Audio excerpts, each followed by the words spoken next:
Quelques mots également, Monsieur le Président et chers collègues, sur l'opération Imagine la Nièvre. Cette opération, nous sommes persuadés qu'elle est légitime, qu'elle est nécessaire, nous l'avons déjà dit. Donc il ne s'agit pas de discuter sur le fond, parce qu'il y a nécessité effectivement absolue d'essayer de ramener toutes celles et tous ceux qui se trouvent en marge et qui se sentent laissés pour compte.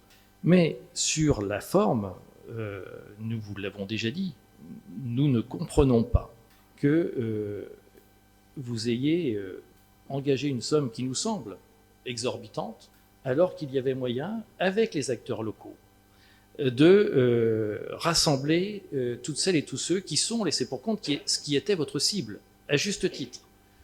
Les centres sociaux, les élus locaux, les associations, avec les agents de notre collectivité, il y avait moyen de mobiliser et, à mon avis, d'atteindre la cible. Vous nous avez dit que vous vouliez partager ce genre de dossier. Le partage, nous y sommes prêts, mais nous ne le voyons pas venir. Et quand on regarde le programme d'action, avec ces 9 réunions publiques qui sont organisées, j'en serais tombé de la chaise. 9 réunions, dont 7 sur la vallée de la Loire. 7 sur la vallée de la Loire, les 2 autres étant à Corbigny et Château-Chinon ou au Cornemuse à Ardèche, je crois.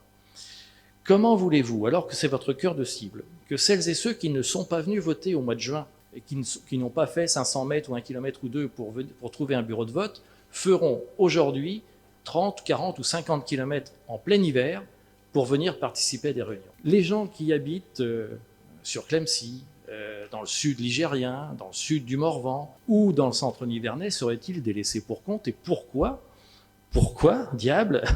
Alors, ou à moins que ce soit la faute au cabinet qui a pour mission d'organiser tout cela, et ce qui traduirait quand même une méconnaissance et un abandon.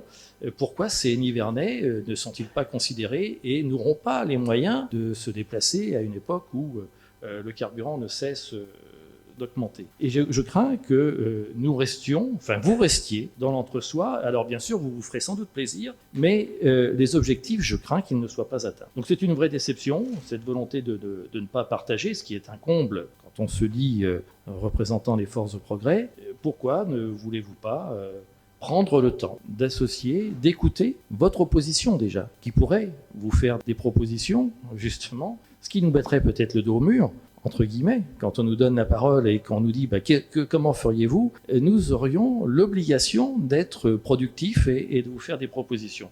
Donc tout cela vous conduit une nouvelle fois, et nous le regrettons, à ignorer un grand nombre de nos concitoyens. On ne va pas insulter l'avenir, on va voir comment tout ça se terminera, mais c'est un vif regret. Je vous remercie.